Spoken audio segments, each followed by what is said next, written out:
Hi, I'm Nigel Green. I'm the CEO of Myhre Syndrome for UK and Europe, and I'm delighted to meet you all. Bit background about me. My daughter Imogen was diagnosed 2014. That's nearly 9 years ago. And back then we had loads of tests that many of you recognise, and we found out by a random genesis test that actually it wasn't a Gillies syndrome. It was this thing called Myhre, or Myhre, as many people also call it. That's the debate altogether.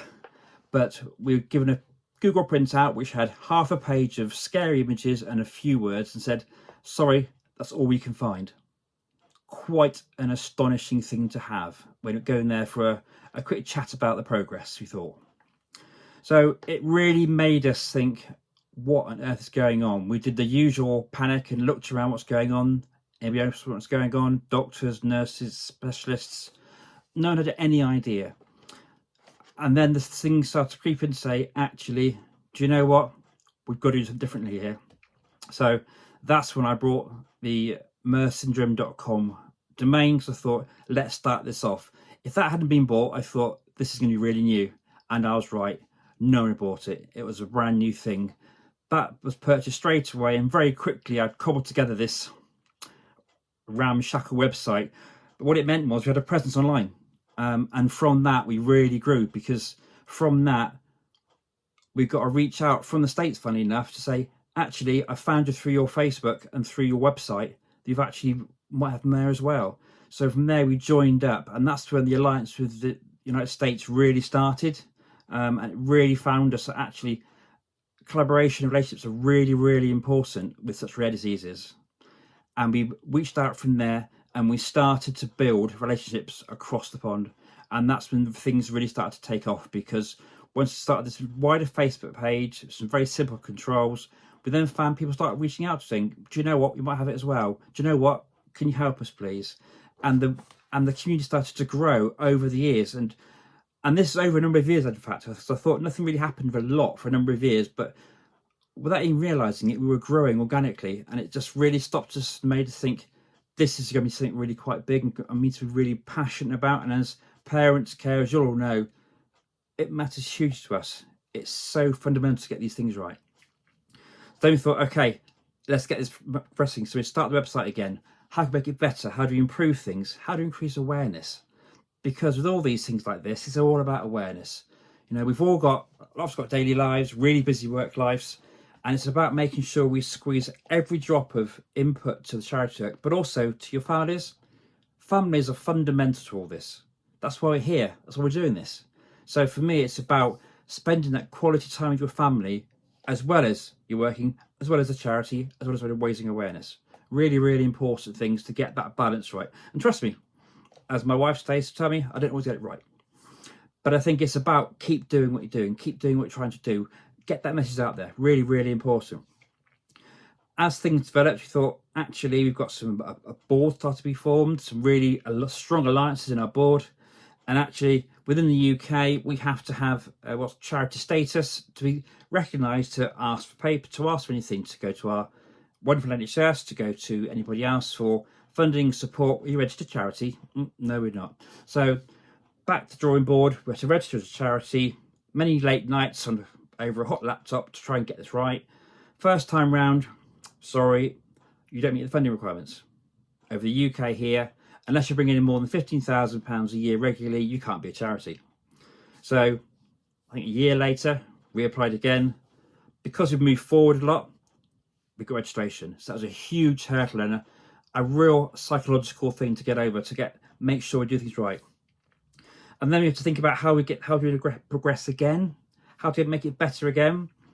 And then we brought stronger alliances. We formed our former board.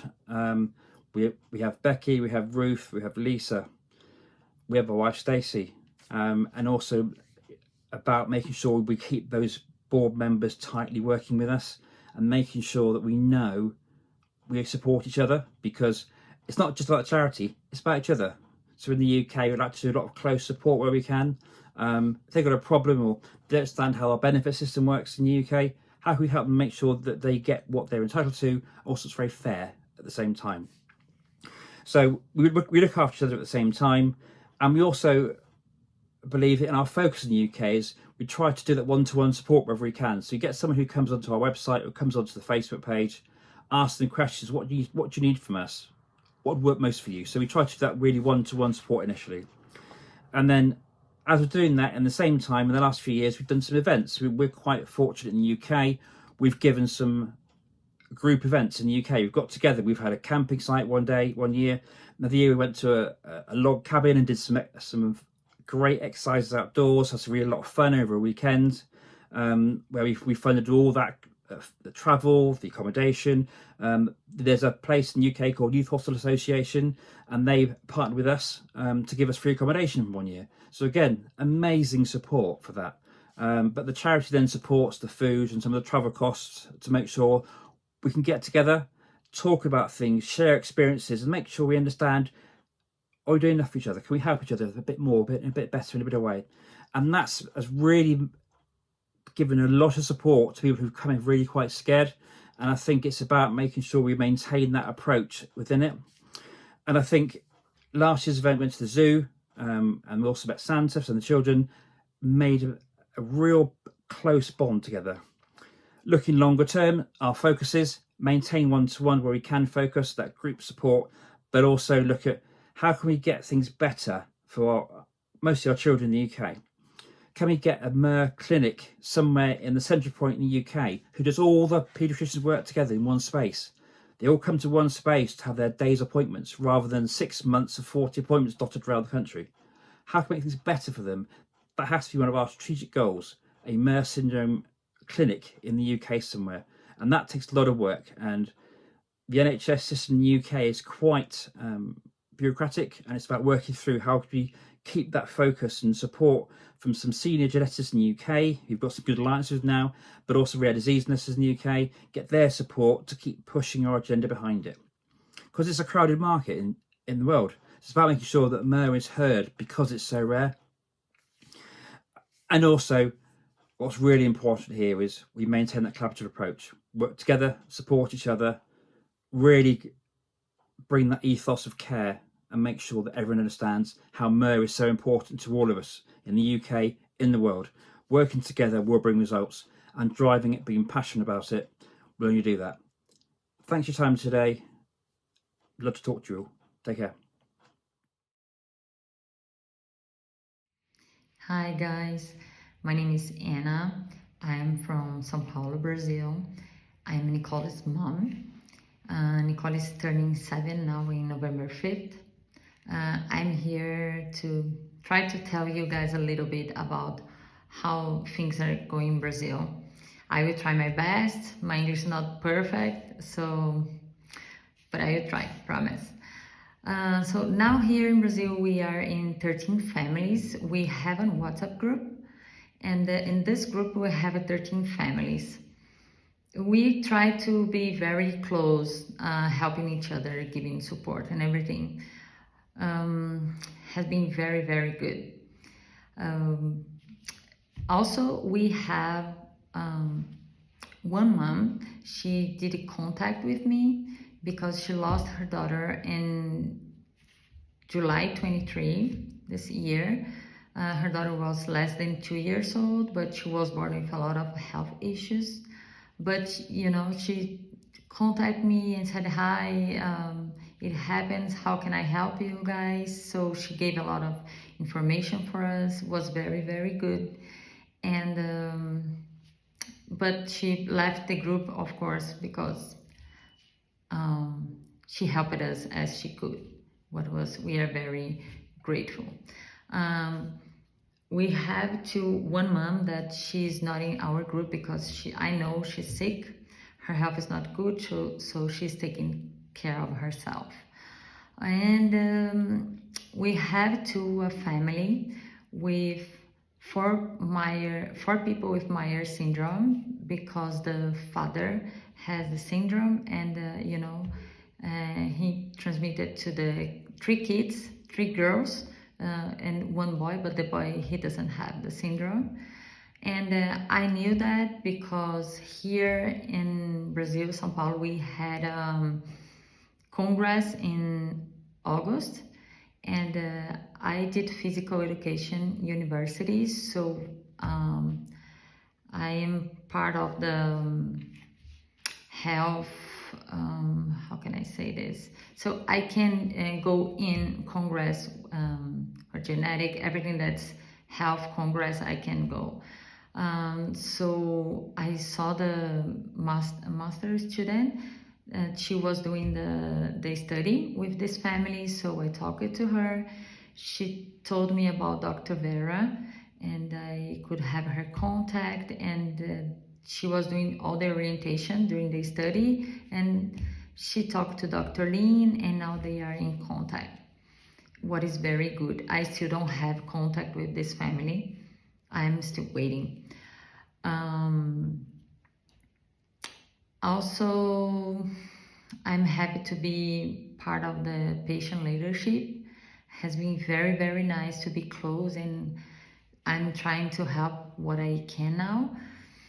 We were living in US for almost 5 years old. We went because of Nicole, trying to help a little bit more because of her autism. Nicole is very severe, autistic severe, and because of her health, to be closer to Boston and give a better treatment, because 5 years ago the autism treatment in Brazil was very, very different. Now it's much better, much better, thanks God.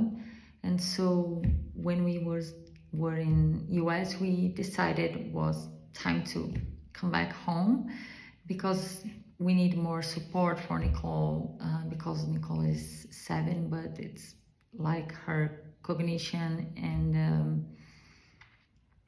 her, how do I say this? I forgot the name. Her cognition is about like 2 years old, 1 year old, and she has ADHD, is very agitated. So she's 7, but it's like a child, 1 year old, 2 years old. So we need more help. So we decided to come back, and we are super happy. Here, the health system, it's easier for us. We have good insurance, and so the doctors are very flexible and helpful. As I told you guys, as the health system is a little bit different, to do all checkup is easier too, because she can have one anesthesia or one intubation, not intubation because usually she doesn't need, but one anesthesia or one sedation for 2, 3, 4, 5 tests. We can schedule together, so she doesn't need to have intervention all the time. And it's amazing for our kids because of everything in Myhre that we know. So I'm very happy being here. Again, grateful for US, for all support that we had, for Dr. Lin and other doctors from University of Miami, and everything. But being here now, we think will be better for all family. We have another daughter. We have Isabel, she's 9, and she needs support too. So we think here now is the best way. We are here since July 8th. Nicole did a big checkup now. She did some MRIs, electrocardiogram, echocardiogram, endoscopy, colonoscopy, blood test, Vera test. She has some new things coming. When we are trying to help her, early puberty, some small issues that she didn't have before, as we expect, unfortunately, in Myhre, but we are helping her. She's fine for now. She's eating very good. So everything is okay for now, under control.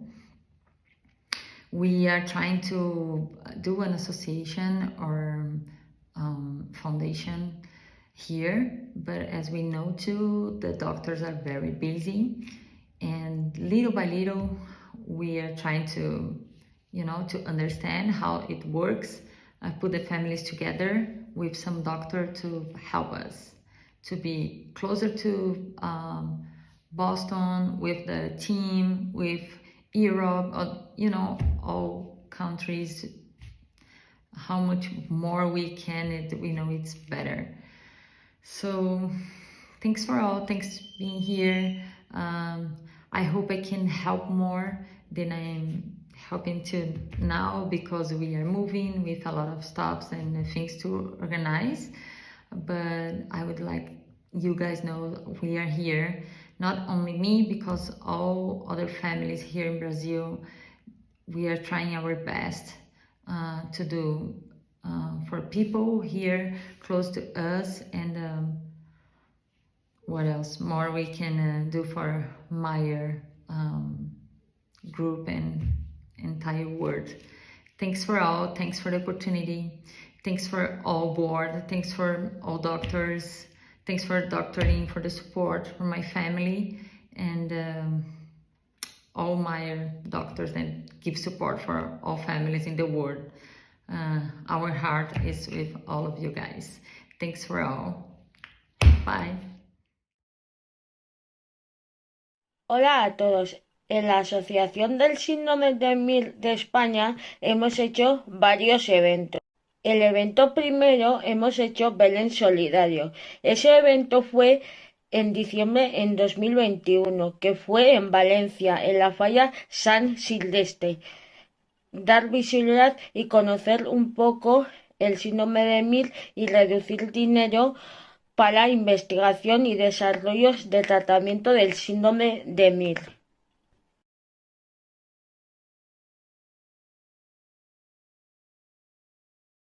Segundo evento, hemos hecho una mesa redonda que fue en enero en 2022, que fue en Valencia, en la falla San Silvestre. Fueron varios médicos de España para conocer un poco el síndrome de Myhre.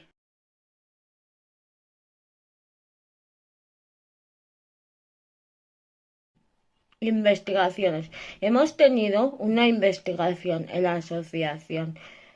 Fue recogidas de los datos en Valencia con la doctora Marta Alemany Alberich y con la doctora Margarita Fernández en el Hospital de General de Universidad Valenciana. Hello, everyone. Welcome to a new feature that we've added in for you. Ines, our amazing president of the Myhre Syndrome Foundation, is going to be having a little chat with us about guardianship and how you prepare for that process if you want to as your child ages. So Ines, thank you for offering up your experiences with this. How did it all start with you and your family and the consideration of going into this process of guardianship? It actually started, and I don't know if the Myhre community knows this or not. We have actually two children with disabilities. Our middle child, Sam, who's 6 years older than Katie, he has Asperger's, so high functioning autism, I guess is the best way to describe it. And as he was approaching his 18th birthday, we decided to do a trust as we were doing our will. In the military, we do our will every year. We renew our wills every year. And a lawyer had mentioned to us that we needed a trust for Sam so that if something happened to my husband and I, that his portion of his inheritance would then go in a trust that his oldest sister, Alex, could then control for him. And so, but in order to do that, the lawyer asked us, and we were in South Carolina at the time, are you preparing to be guardians of Sam? And we had never even thought to. We assumed as long as he lives with us, then we're his parents. And they said, no, it's a little bit more difficult than that, because once they turn 18, then they have pretty much the freedom to have their own checking accounts, have their own credit cards, medical records. They will not, most hospitals and most clinics and most doctors will no longer allow you access to their medical records if you're not their guardians. Or they will, but then you have to sign a document. And the second thing the lawyer told us was, you must do this before he turns 18, because getting guardianship of someone who's already 18 is much more difficult. So we happened to be approaching Sam's 18th birthday when this all happened. So we went back to South Dakota, because that was our legal state while I was in the military. And we had a family lawyer. And so we went to him, and luckily for us, he was very familiar with guardianship, what the process was, but we were running out of time. So he drew up the paperwork. And again, because we live in South Dakota, getting in front of a lawyer was much faster in South Dakota than other states. Other states, it may take months before you can get before a judge. So so he drafted the paper and submitted them to the court, and then we all traveled back to South Dakota. In the state of South Dakota, and again, this may be completely different in every state, so I urge everyone to check with their state. It may be different in every country on how this works, but Sam had to be present in front of the judge in order for the judge to ask him some questions about guardianship. So the judge asked Sam, do you understand that your parents will be in charge of your life, your welfare, your banking account, checking accounts, your health care? Are you okay with that? And Sam was verbal, so he said, yes, I'm fine with my parents taking care of me.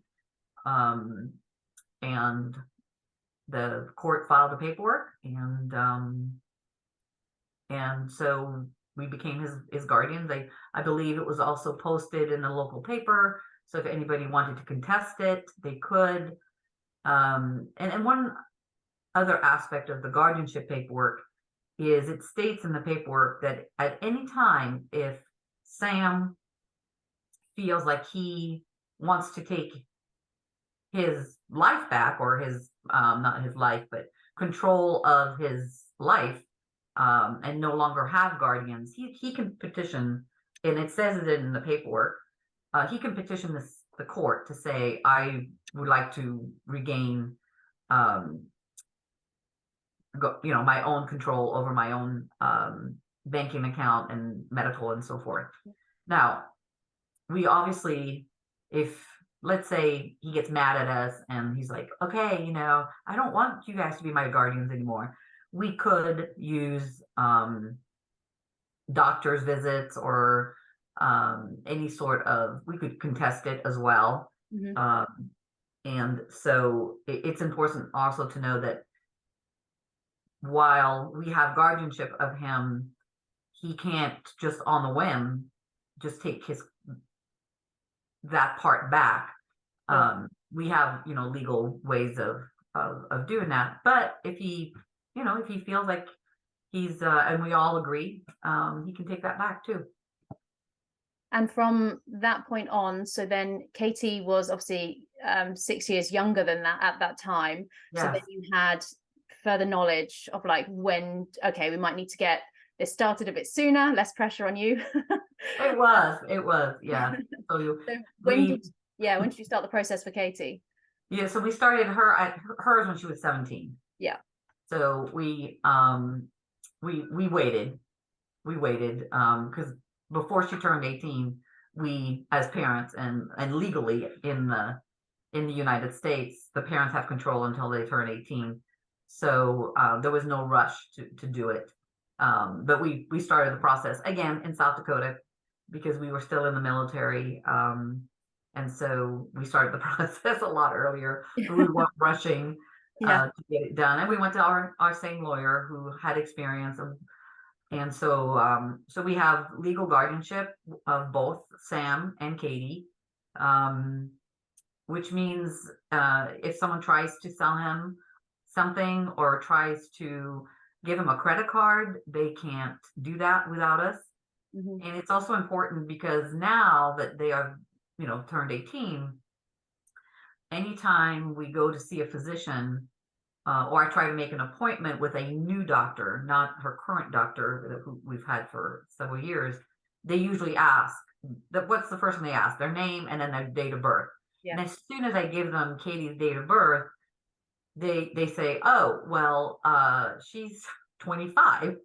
And I say, I know, I'm her guardian. And they usually say, well, we need a copy of that paperwork. Usually they'll go ahead and do the appointment, but they won't see her unless I show them the guardianship paperwork. So have that handy when you do go to see a new doctor. Have the guardianship paperwork handy, because 9 times out of 10 they see that she's after over 18, and then they ask for it. And it's, as you said at the beginning, obviously we recommend that everybody talks to their local advisors, and we are not recommending one path or the other, but just letting you know about your experience. And as you said, it varies from state to state because, for example, there are different states where restrictions start applying to medical records from the age of 12. So it's just making sure everybody is aware of the region they're in, the country they're in, what those restrictions look like, and then being able to just plan ahead for being able to access those for your children, if you feel that that's a step that they need and want for protection reasons. So the process, you guys had done it twice through. So you said the guardianship part was actually quite straightforward. Now there's another aspect to this, which again, this is obviously pertinent to the USA and to do with social security. So do you want to talk to us a little bit about that process as well? Yes. Oh my gosh, that was so much more difficult. So much more difficult. We were in the military for so long that it never crossed our mind, and actually nobody ever brought it up. It never crossed our mind to apply for Social Security for Sam and Katie. And after we left the military, I paid for medical insurance. I was still covered as a veteran under the military medical system, but my family was not. So I got insurance for my husband and Sam and Katie. And so a couple months went by, and it was after we went back to do some more paperwork on this trust that we were talking about. We did a trust for Sam, and then we went back to the same lawyers in South Carolina to do the trust for Katie. And we were just happened to be talking to our lawyer, and they said, and I mentioned, oh, we have this will, and this is great, and we have the trust for now Katie, and I'm paying for medical insurance. And they went, why are you paying for medical insurance? And I said, well, because they need, Katie has appointments, and she's, going to see a therapist. And they said, why isn't Social Security paying for this? And I said, I can do that. We can do that. We can apply for Social Security. And they said, yes, you can apply. As soon as you realize that your child has a disability, you should apply for Social Security. And so we're like, wow. I had assumed that because of my income, well, for starters, no one had mentioned it while I was in the military. And I had assumed based on my income that we couldn't qualify, not realizing, well, Sam and Katie could qualify. So we went, and at the time, we started with Sam. We always start with Sam. We started with Sam, and I have to say, because we started in South Carolina and then we moved back to South Dakota, a lot of people you hear it in the news all the time, have really negative things to say about the Social Security system and the people who work for Social Security. And for us, it has been the complete opposite. The lady who took care of us in South Carolina and the lady who took care of us here in South Dakota have been, even to this day, bent over backwards. So we went to see Social Security for Sam first, and we were filling out the paperwork. We had Sam with us, and the lady told us, and maybe she shouldn't have said this, but she did, and so I'm going to share it with everyone. She said, I'm going to tell you right now, they're going to turn him down. Okay. We had just filled out the paperwork, so it hadn't gone through the process yet. She said they turn everybody down the first time. Okay. The majority, and especially because he's our son Sam has Asperger's, but he is physically, medically wise, he's as healthy as a horse. So just looking at him, you're like, oh, he's fine. She says 90% of the people that come through here fill out the paperwork. They have a disability, but they get turned down. Don't let that deter you. Mm-hmm. There's an appeal process. She says, as soon as you get the letter that says you've been turned down, you'll, like, page 3, go to page 3 and come back in and contest it and tell them that, no, you want to be reevaluated. So we did. We started that process. We got the letter that said Sam was turned down, and so we contested it. And he went to see a doctor.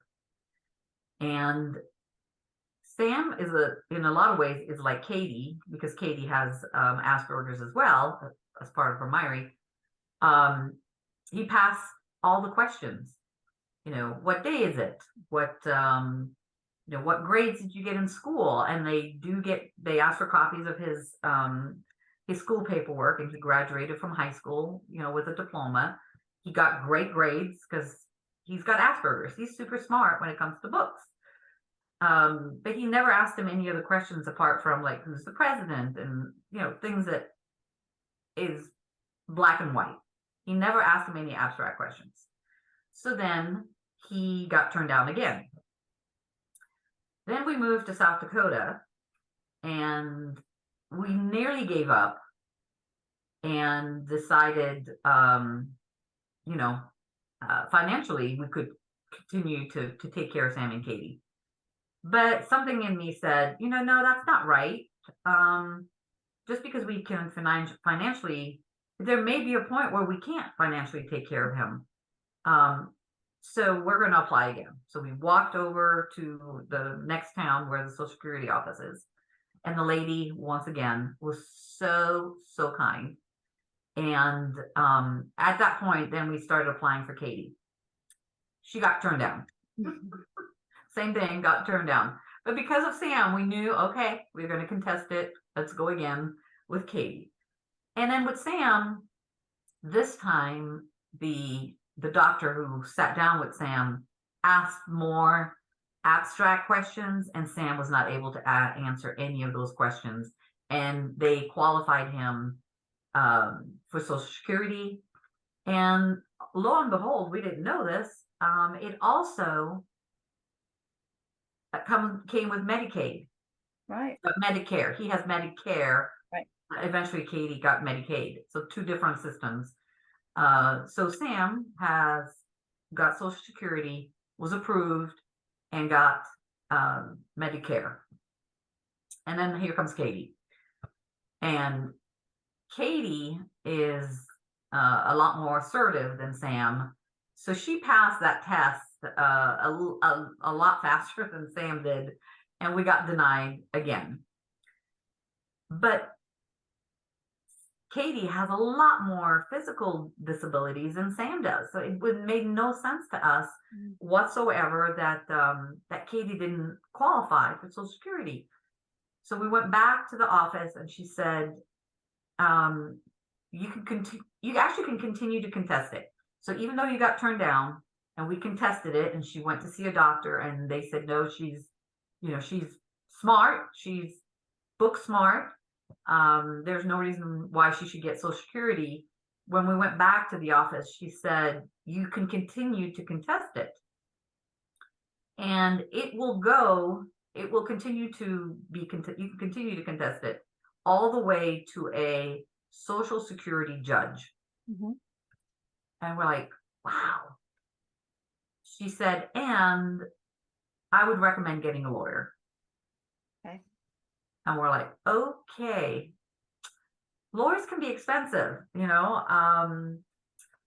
But in this particular instance, the Social Security lawyer she recommended only takes your case if she knows that she can win it. Mm-hmm. So that was really, really important. And so we made an appointment with her, and we took Katie with us. And because if we just explain Katie, they'll come to the same conclusion. She graduated from high school with a diploma. She got great grades. You know, it's never going to work. But she needed to physically see Katie. And as soon as our appointment was nearly over, she said, I'll take your case. She said, it's going to take time. Yeah. It takes a lot longer to get before a judge, a Social Security judge. So, and she's going to have to go see another doctor. And by this time, it took nearly a year. It took a year for us to get before the judge. And like I've told you before, we were very, very, very fortunate that this judge knew to ask the right questions of Katie. Because the doctor, I believe, I didn't see the doctor's report. My guess is the doctor probably, because he interviewed her over the phone versus seeing her physically, that he probably gave her high marks again. But the judge in the courtroom asked questions that wasn't asked before. And he started out with just simple questions to Katie. Things like, do you know where you live? And she would say, yes, I live in Vermillion, South Dakota. But then he started getting more in questions that she couldn't answer, that everyday people could answer. Things like, what is your phone number? And she picked up her phone, and he'd say, no, do you know your phone number? And she'd say, no. Well, yes. She'd say, yes, I do know my phone number. It's in my phone. I can give it to you. It's in my phone. He'd say, no, it's okay. Let's go back to where you live. What street do you live on? And she'd say, well, I live in Vermillion. He goes, but do you know the street name? And she'd say, I don't need to know the street name because my parents, you know, they know the street name. Yeah. I don't drive. So why would I need to know my street name? Yeah. Completely logical for her, right? Right. Yeah. Trying to be logical. And he would say, okay, let's switch topics. Katie, and by then she's in her 20s. He'd say, Katie, what do you think a gallon of milk costs? And she would look at her dad, because the dad does all the grocery shopping, and she'd look at him, and he said, no, I'm not asking your dad, I'm asking you, Katie. Do you know how much a gallon of milk costs? And she goes, well, I don't need to know, because my dad goes grocery shopping. And he goes, well, take a guess. And she goes, $10. I mean, just simple questions that she should have been able to answer. And so he didn't take very long after that. Even the lawyer was very shocked that he made a judgment on Katie within a week. And usually he has 6 weeks to determine whether or not. And when she qualified then for Social Security, because of her disability, she qualified for Medicaid. So she has a lot more medical support. And I was able to then take them off my insurance because Medicaid covers Katie and Medicare covers Sam. Yeah. So I guess your experience of this all is, and particularly with the Social Security side, is like that perseverance. Yes.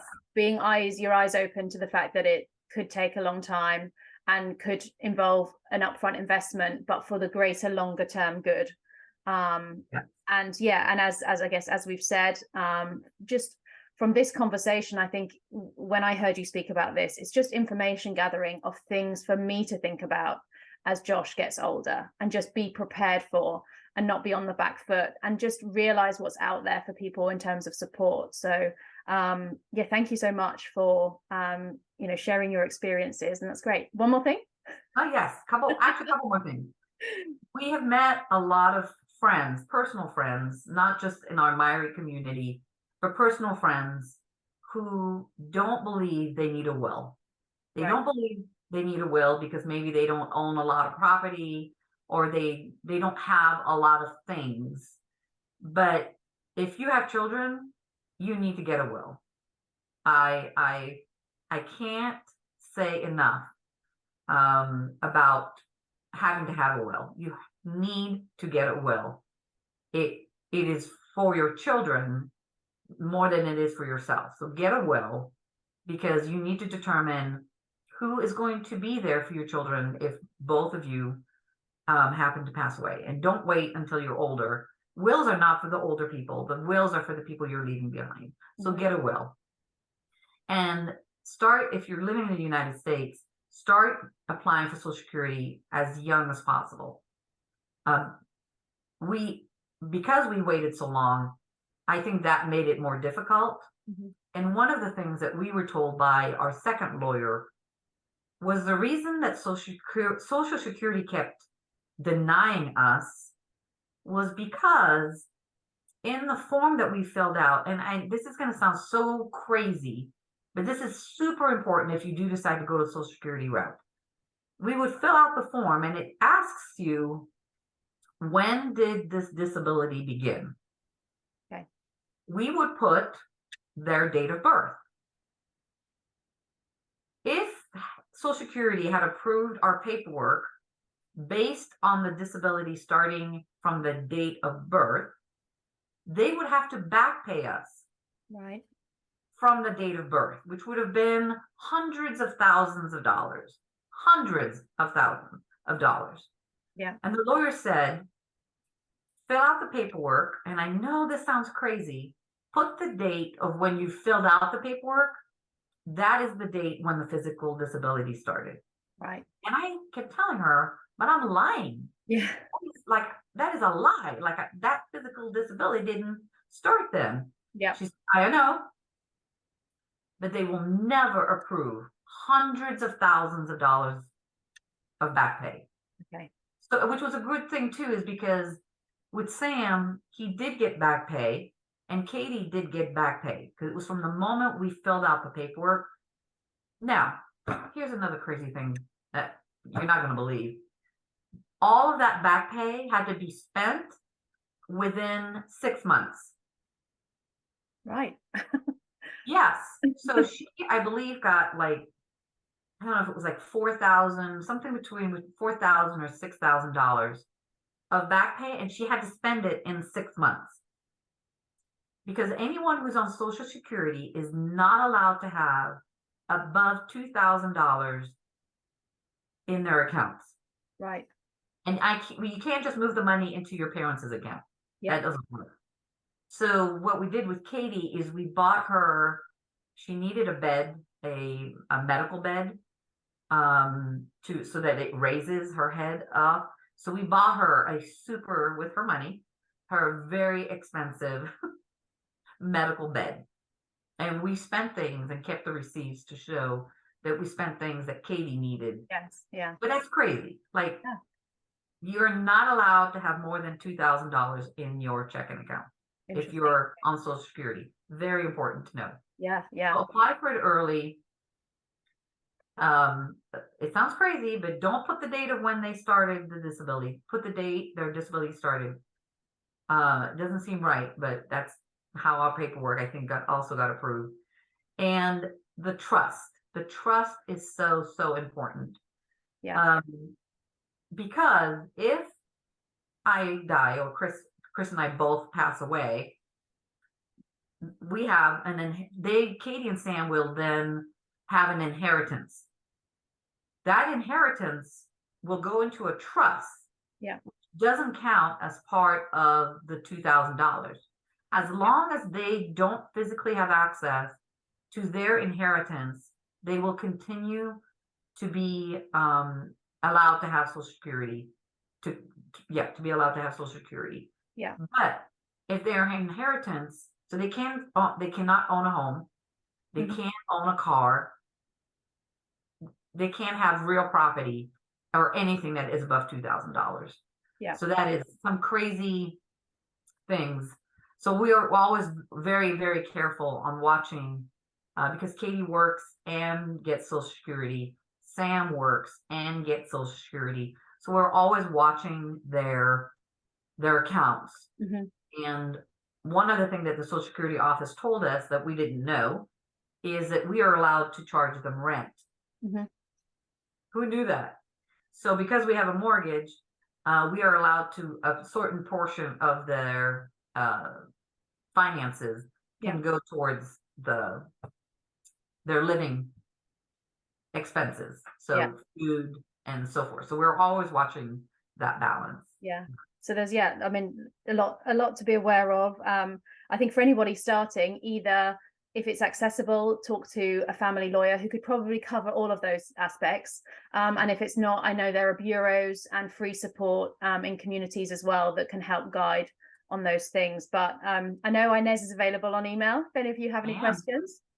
So let us know. And thank you, Ines, for sharing all that information today. Very welcome.